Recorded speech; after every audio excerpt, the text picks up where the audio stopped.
Welcome to the Monumental Baptist Church and the Tent City on the Hill. We're very happy to have you here today and to be a part of this historic event, to welcome the people's voices. The people's voices need to be heard. Amen? Amen. Amen. Amen. This is a Baptist church, you know. So thank you, and we welcome the opportunity to have you here this time. Mr. Nichols, John. Thank you. I'm John Nichols from The Nation magazine, and welcome to the People's Voices Summit on challenging the G20's agenda. We are privileged to have with us one of the boldest thinkers about economics in the world, a man whose ideas will be discussed inside the G20 summit. Dr. Joseph Stiglitz, the former chief economist of the World Bank and the winner of the Nobel Prize for Economics. And welcome, Dr. Joseph Stiglitz. One of the basic economic concepts that's really important to understand is why is there a need for global governance at all? It's a concept that economists have talked about externalities. What one person does can affect others. And if, when they take those actions, they don't bear those consequences, their incentives will be wrong. The United States financial markets, for instance, took actions which, in maximizing their own well-being, had an enormous negative effect on the rest of our society. And that means we have to act cooperatively, collectively together. But we haven't yet created the institutions or even the mindsets with which we can do that effectively, democratically. Can you tell me what it is I need, doctor? He said, yeah, sing it. Yeah. What do you need? Something everybody needs, and that's good health care. Good health care. Let me hear you say it. Good health care. I'm one of the millions. I'm uninsured. I got a problem. You know the cure. I said,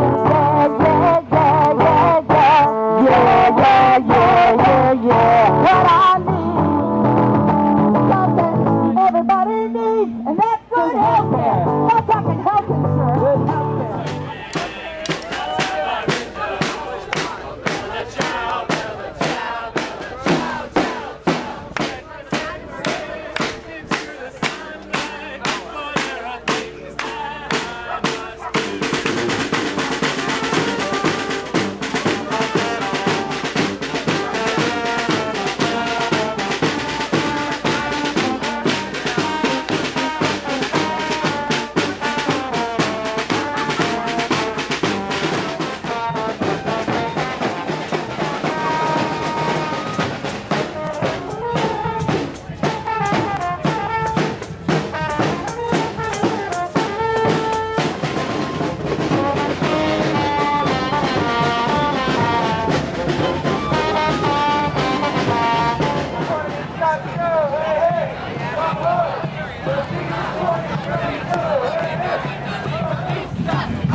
Systematically violated, and they've been harassed by the police in the middle of the night.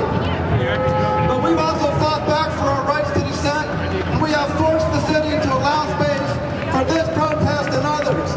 This is truly the People's March. We fought for it. We've got it.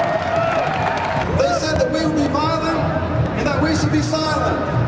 They've repeatedly tried to scare people away from protest in the G20. But we know we're not violent, and we're not going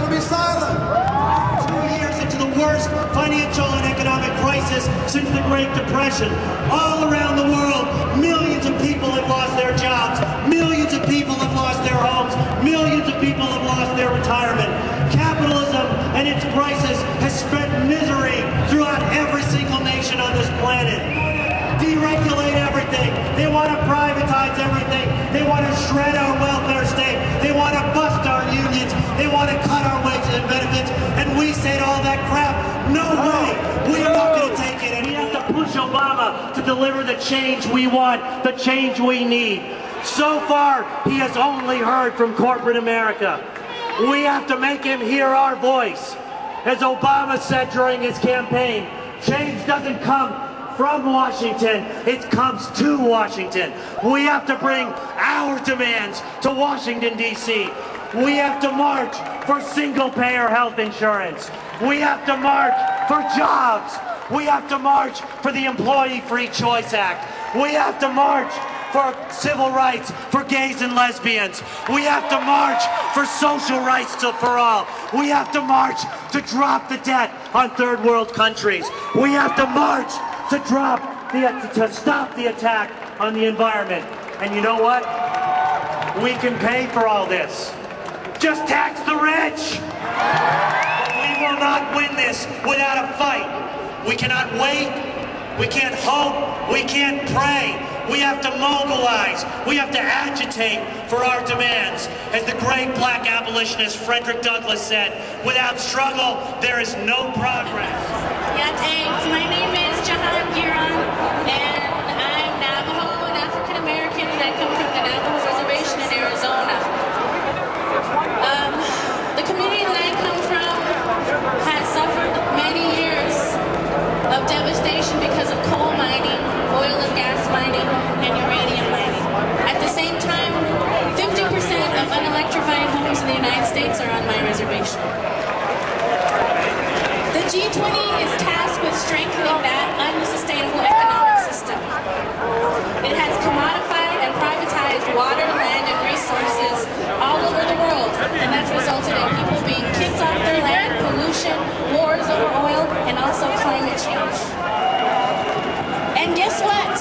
The G20 and the UN Framework Convention on Climate Change and our government has found a way to turn that climate crisis into money. Green is the new green. And as a person who comes from a community that's been devastated by coal, and in solidarity with the Appalachian people who provide the coal for this region, I'm here to say that clean coal is not green.